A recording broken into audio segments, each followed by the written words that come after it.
Isang babaeng negosyante ang dumulog sa impila ng pulisya sa Kalibo matapos sumanong mabiktima ng isang lalaking nagkukunwaring aplikante sa trabaho ngunit nagpakita ng malaswang asal sa isang video call.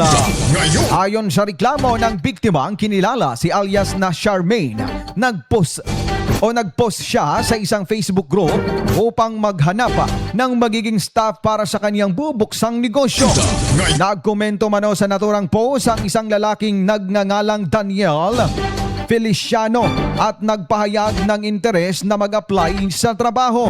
Dahil dito, mininsahi siya ni Charmaine at inimbitahang magtungo sa kanyang tindahan para sa aplikasyon.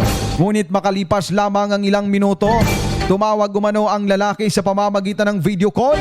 Laking gulat at takot ng babae nang makita siya sa screen ng kanyang cellphone ang lalaki na ipinapakita ang kanyang masilang bahagi ng katawan.